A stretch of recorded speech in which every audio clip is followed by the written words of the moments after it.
같이 읽겠습니다. 에베소 교회 사자에게 편지하라.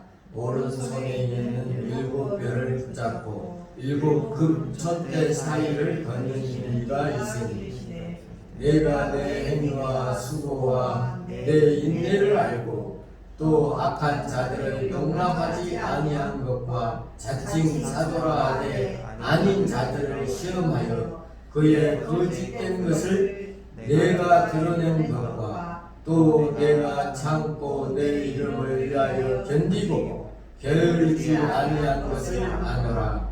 그러나 너를 책망할 것이 있나니 너의 처음 사랑을 버렸느니라. 그러므로 어디서 떨어졌는지를 생각하고 회개하여 처음 행위를 가지라. 만일 그리하지 아니하고 회개하지 아니하면 내가 내게 가서 내 촛대를 그 자리에서 옮기리라.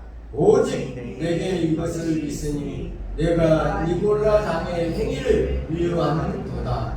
나도 이것을 미워하노라. 귀 있는 자는 성령이 교회들에게 하시는 말씀을 들을지어다. 이기는 그에게는 내가 하나님의 낙원이 있는 생명나무의 열매를 주어 먹게 하리라. 아멘.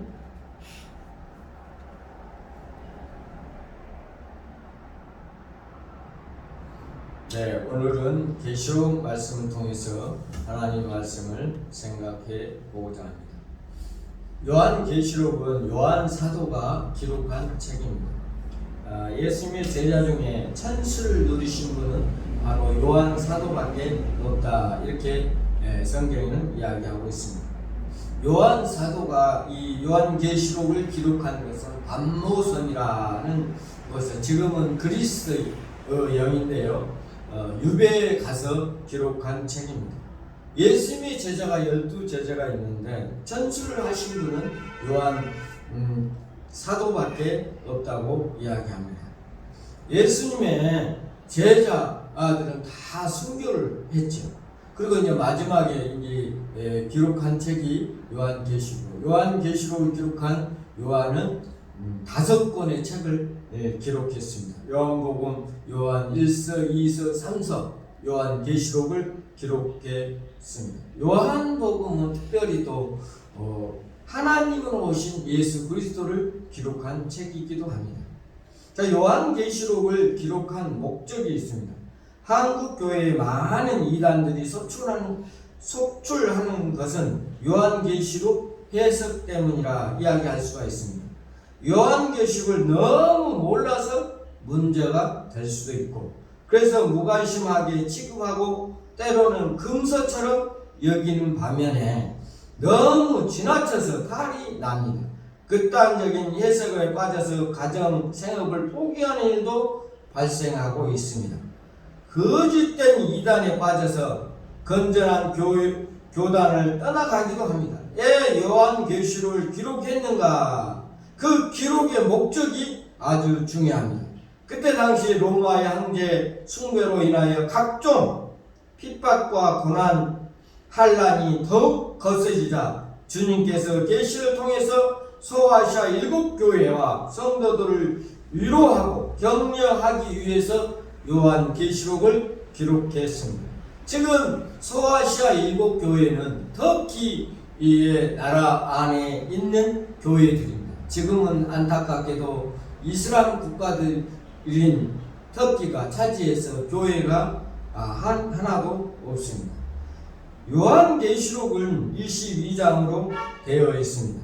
요한계시록 9조는 1장 19절에 소개하고 있습니다. 우리가 19절 1장 요한계시록 1장 19절을 한번 읽어보겠습니다.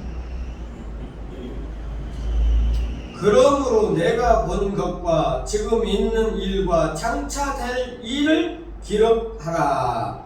예수님이 요한에게 기록한 이야기입니다. 그러므로 내가 본 것과 지금 있는 일과 장차 된 일을 기록하라고 예수님은 말씀해 주고 있는 것입니다.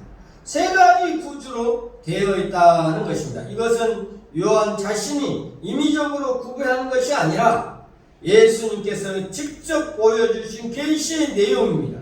세 가지 구조란 1장에서 내가 본 그것, 2장과 3장은 지금 있는 일로 소아시아의 7교회를 향한 내게 편지의 내용이라 이렇게 이야기할 수 있습니다. 그 마지막으로 4장부터 22장까지는 장차될 일을 예수님이 보여주었습니다. 종말적인 예수님이 오실 때까지 일어난 일들을 예수님이 보여준 책이 바로 요한계시록이라 이렇게 이야기하고 있습니다. 1절에는 에베소 교회 사자에게 편지하노라고 했습니다. 7별은 7교회의 사자들을 이야기합니다.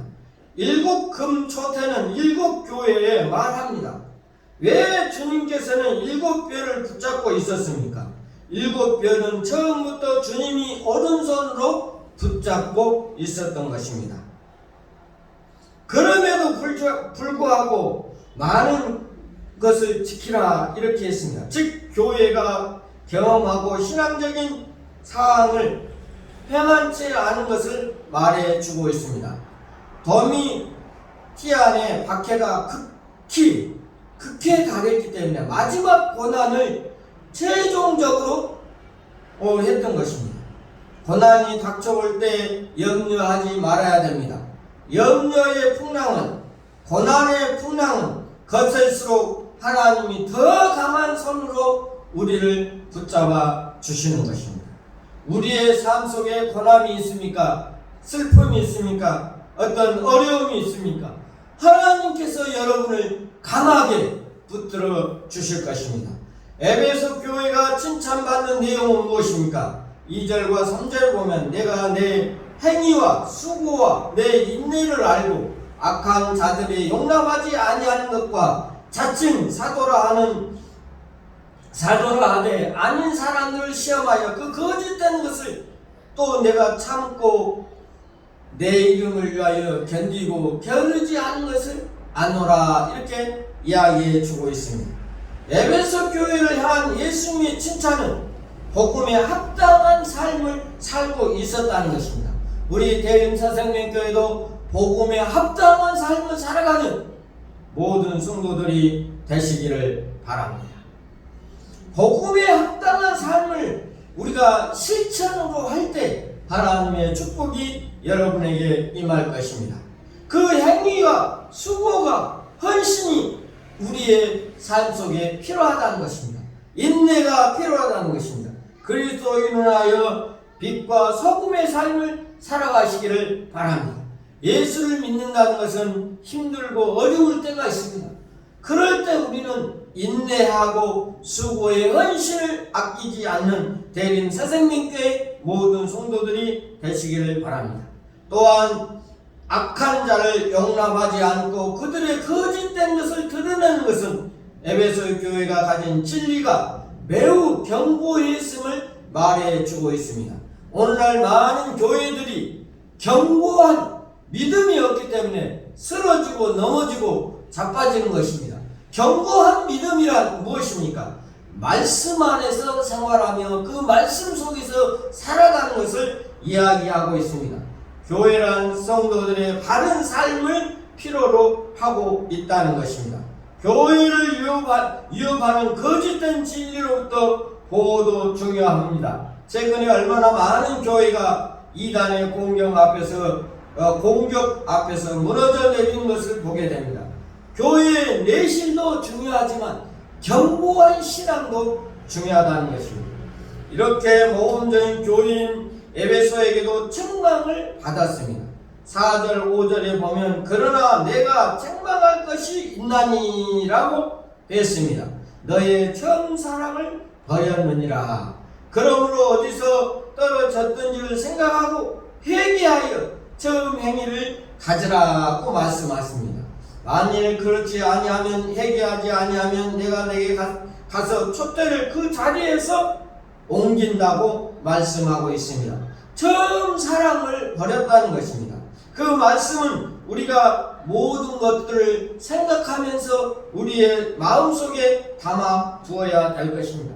여기서 에베소의 교회에다가 이야기를 했지만 실제로 우리 대림 새생명교회에 이야기한 말씀으로 우리는 받아들여야 됩니다. 그래서 어디서 떨어졌는지 생각하고 회개하고 점 행위를 가질 길을 촉구하는 것입니다. 만약 생각나지 않고 생각하지 아니한다면, 회개하지 아니한다면 하나님께서, 예수님께서 그 촛대를 옮긴다고 하였습니다. 우리가 늘 주님 앞에 회개하면서 주님 앞에 나오시기를 바랍니다. 예수님은 처음 사랑을 잊어버린 한 구체적인 죄를 지적하고 있습니다. 6절에는 오직 내가 이것을 잊나니 내가 니골라당 행위를 미워하는도다 라고 했습니다. 나도 이것을 미워하노라. 니골라당은 누구입니까? 요한계시록 2장 14절 15절에 보면 버가모 교회에 하시는 말씀 중에 발람의 교훈을 니고당의 교훈을 지키는 자들에게라고 이야기하고 있습니다. 니골라 당은 교회 안에서 거룩한 것과 속된 것을 구별 없이 그냥 흩어놓는 것입니다.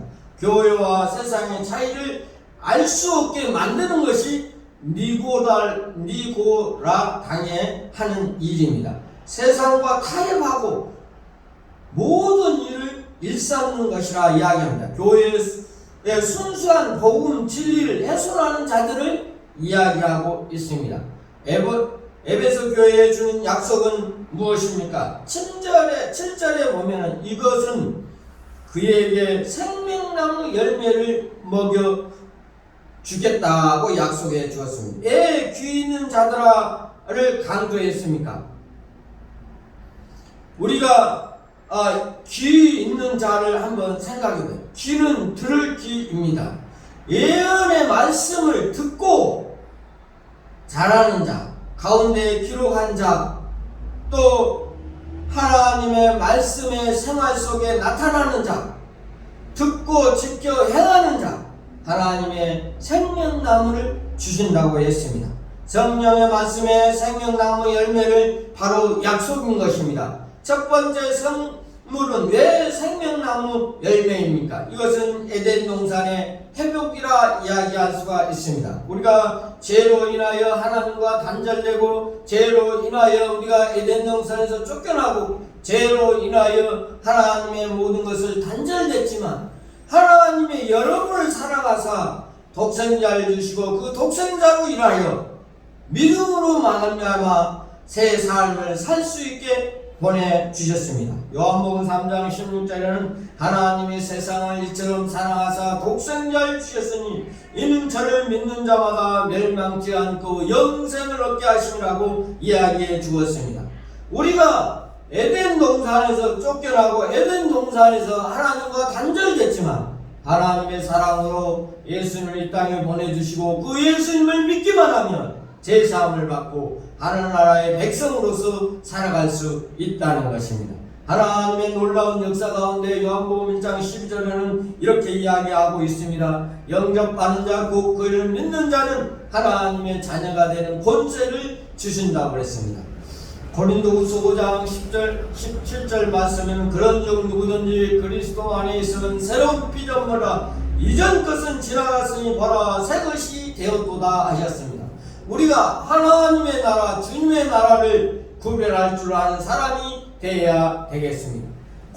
로마서 3장 24절 말씀에 보면은 하나님께서 여러분을 은혜로 하나님의 나라의 구속을 받을 수 있다, 속량을 받을 수 있다고 이야기해 주고 있습니다.